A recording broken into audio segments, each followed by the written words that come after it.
Essa daqui é a nova versão da minha planilha para análise de viabilidade financeira de empreendimentos imobiliários. Essa planilha aqui vai ser muito útil para você analisar seu empreendimento, se ele se encaixa na tipologia dos empreendimentos, em que a gente tem uma fase de construção e depois venda, ou a venda antes da construção, mas ela não serve para aqueles empreendimentos que são voltados para a locação. Você precisa vender essas unidades. Você vai ver que essa planilha está completamente bloqueada para edições. Isso é necessário porque é uma planilha complexa, tem muitos códigos, muitas fórmulas e tudo precisa estar exatamente no lugar que está para que essa planilha funcione bem. Uma outra observação sobre o funcionamento dessa planilha é que você precisa de uma versão atualizada do Excel para que ela funcione bem. Na verdade, essa planilha não vai funcionar se você tem um Excel anterior a 2021. Então, o seu Excel precisa ser ou 2021 ou o Excel 365 para que essa planilha funcione.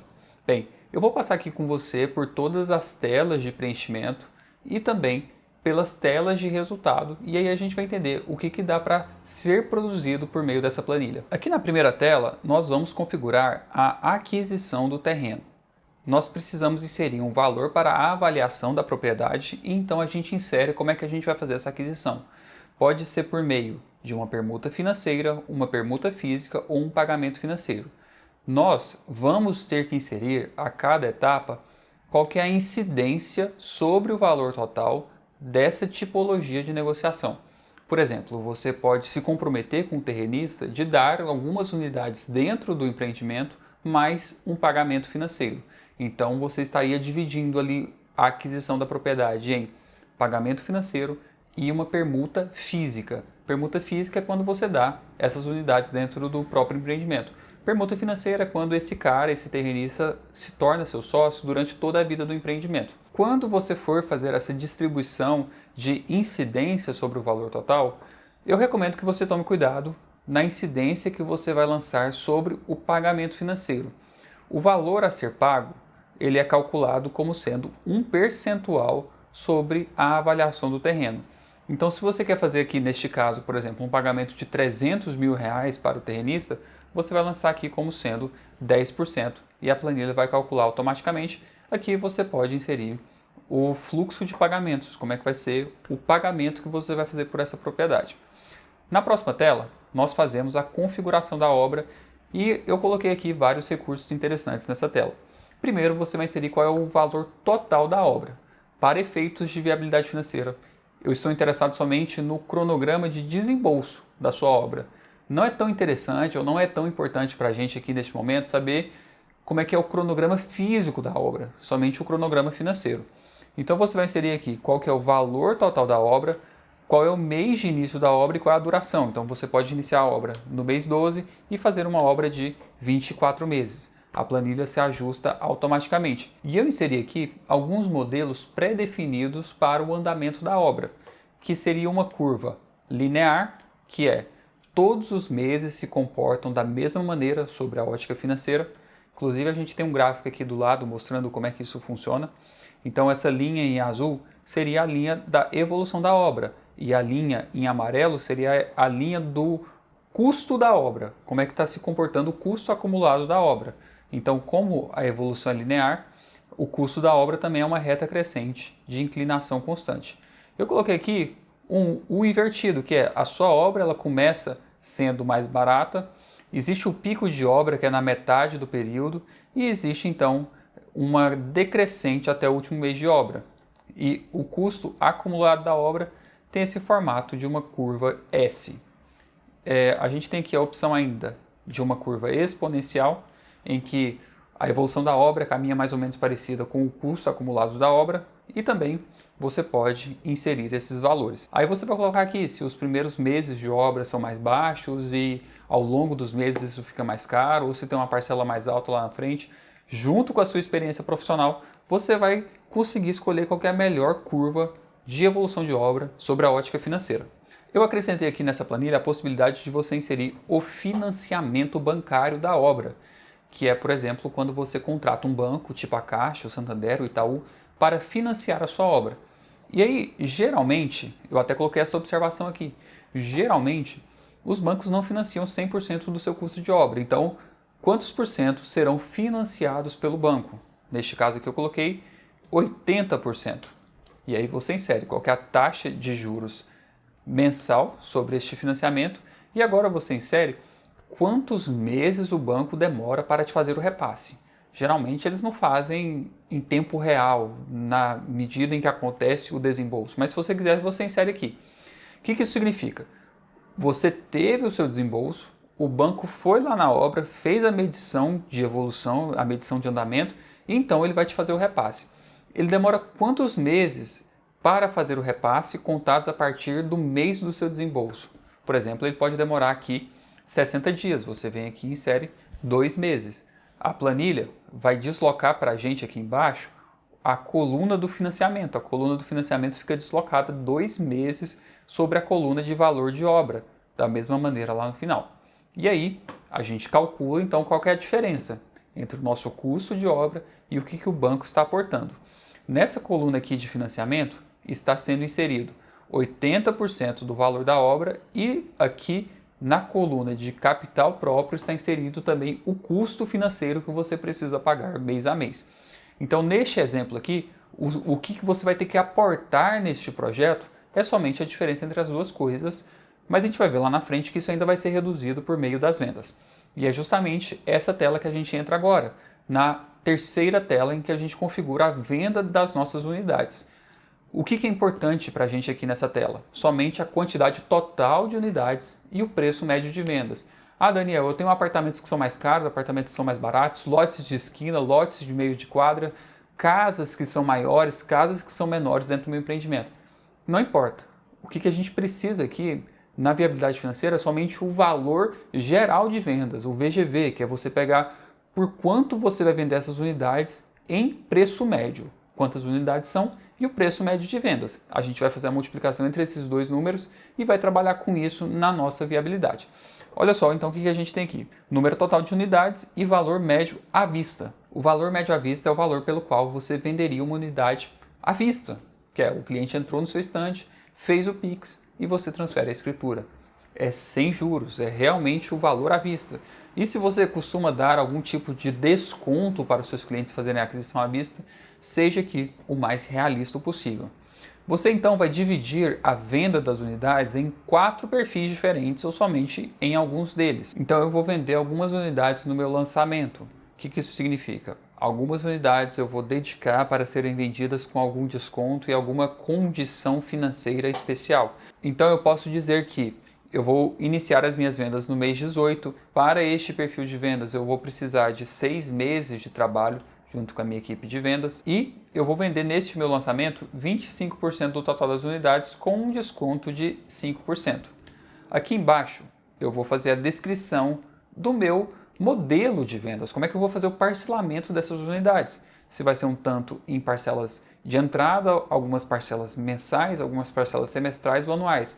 Você vai fazer essa distribuição como for conveniente aí para o seu caso.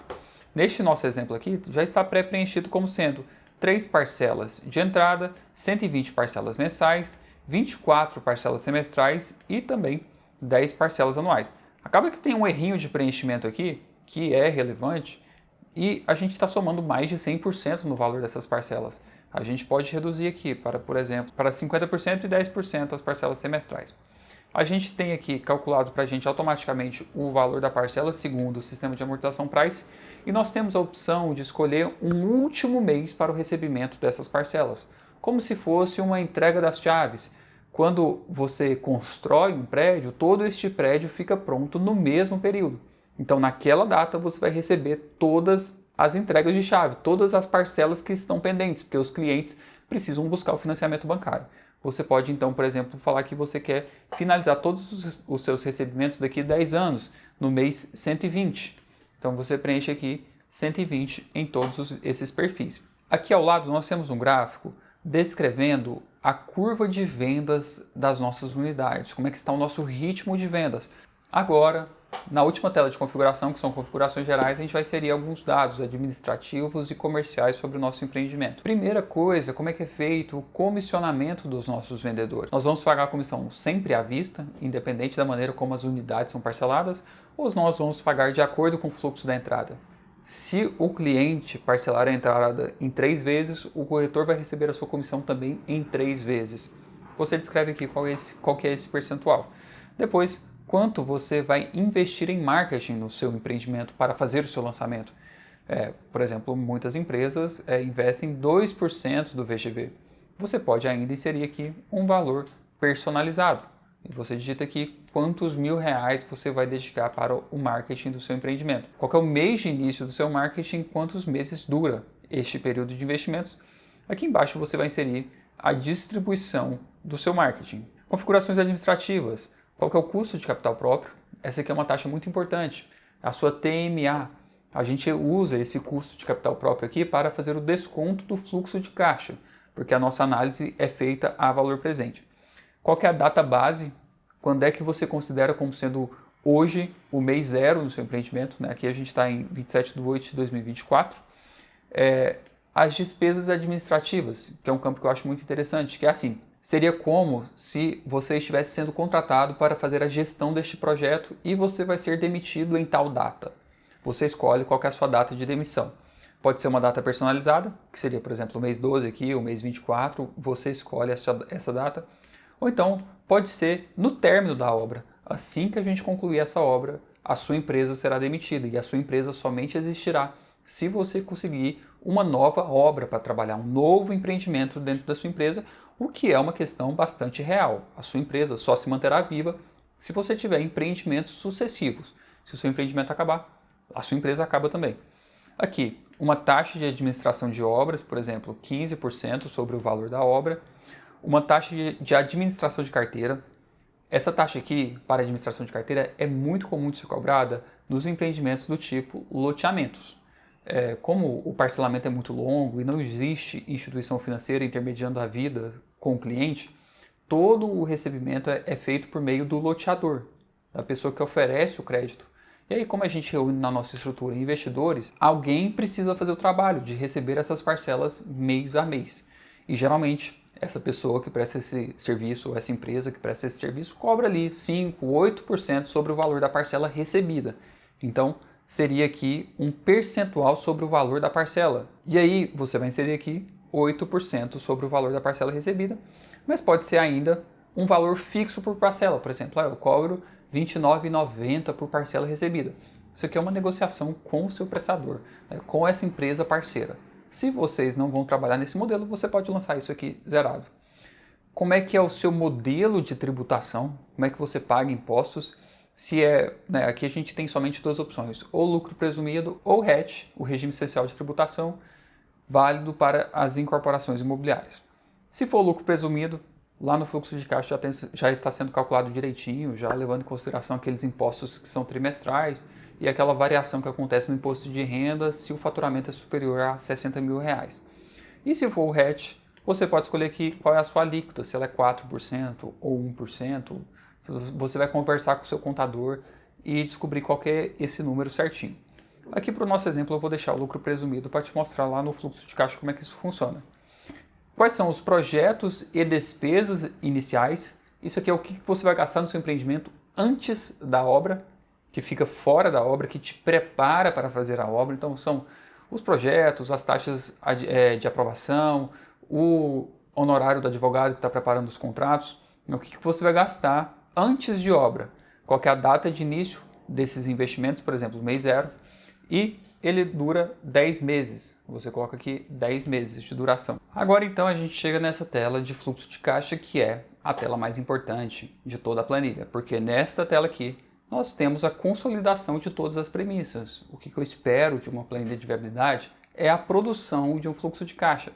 E a partir daqui a gente consegue tirar conclusões importantes sobre o nosso empreendimento. Esse fluxo de caixa vai descrever o comportamento mês a mês de todo o empreendimento. Tudo o que vai acontecer no meu empreendimento está previsto aqui. Sendo que existe aqui ao final um totalizador, que é o saldo daquele mês. Abaixo nós temos um saldo acumulado com o anterior. Então, se eu investir, voltando aqui no primeiro mês, R$ 5.000 e eu invisto mais R$ 5.000 no mês seguinte, quando eu acumulo o resultado com o mês anterior, eu tenho ali um saldo negativo de R$ 10.000. E aí a gente refaz essa conta para as últimas duas linhas da planilha para ser o nosso saldo a valor presente e depois a gente acumula esse saldo a valor presente. A gente vai ver na matemática financeira e lá na tela de resultados que quando nós fazemos esse somatório do saldo a valor presente, nós estamos aos pouquinhos constituindo o que a gente chama de VPL, que é o valor presente líquido. Líquido porque você está acumulando no valor presente. Agora, quando a gente vem aqui para a tela de resultados, nós temos aqui essa visão panorâmica, essa visão geral do nosso empreendimento. A gente tem aqui, né, o nome do empreendimento, o tipo de estudo que a gente está fazendo, a data do estudo, e nós temos aqui um grande resumo dos resultados, uma grande explicação sobre o que está acontecendo dentro do nosso empreendimento. Quantas unidades nós estamos vendendo, qual que é o valor médio de venda. Você vai observar que esse número aqui está sendo um pouquinho diferente daquele número que a gente inseriu lá na tela de vendas, porque nós estamos dando desconto em algumas unidades na data do lançamento. Qual que é o valor geral de vendas, VGV, que é simplesmente a multiplicação entre o número de unidades e o preço médio de cada unidade. Nós temos aqui as configurações comerciais que a gente inseriu na planilha, que é quanto é a nossa comissão de vendas nominal e a comissão de vendas por valor presente, o marketing, e aqui embaixo nós temos o custo de obra, quanto que você está tendo que investir nessa obra com o capital próprio, quanto custa a administração da obra e qual que é o investimento total em obra, incluindo os juros financeiros pelo financiamento que você pegou lá no banco. E nós temos aqui ao lado a avaliação da propriedade, o valor nominal pago no terreno e o valor presente pago no terreno. Nós temos ainda os resultados financeiros, mostrando o VPL, 20 milhões e 300 mil reais, que coincide com aquele número que a gente encontrou lá, o retorno sobre o investimento, a TIR e a emitir. Você vai observar que esses números eles estão bem grandes, porque é um estudo que eu fiz aqui rapidamente nesse vídeo, ele não se comporta como fluxo real. Então, por causa disso que a TIR teve esse número aqui tão exagerado. Nós temos a exposição máxima de caixa, que ficou um número bem baixo, 200 mil reais mais ou menos, e ela acontece no mês 10, que é junho de 2025. E aqui embaixo nós temos um pequeno resumo de resultados na forma de um DRE, demonstrativo de resultado do exercício, em que a gente tem a venda das unidades, a receita financeira, porque nós estamos cobrando juros no nosso parcelamento, aqui em cima o nosso faturamento total, as nossas despesas, o custo da venda, né, o custo da unidade e outros itens. É importante ressaltar que você vai encontrar aqui números que podem ser divergentes do que você inseriu lá atrás. Por exemplo, os impostos podem estar custando mais caro do que a alíquota que você colocou lá atrás. Isso acontece porque aqui no DRE a gente compara despesa com despesa. Então esse percentual que está ali ao lado do custo de impostos, ele se refere a quanto os meus impostos custam em relação às minhas despesas totais do meu empreendimento. Então é por causa disso que esse número pode ficar um pouquinho diferente. Beleza? Bem, essa aqui é a nova versão da planilha de viabilidade de empreendimentos imobiliários. Se você ficou com alguma dúvida, me manda uma mensagem no meu Instagram ou um e-mail que eu vou ficar muito feliz em te ajudar e te encontro numa próxima oportunidade.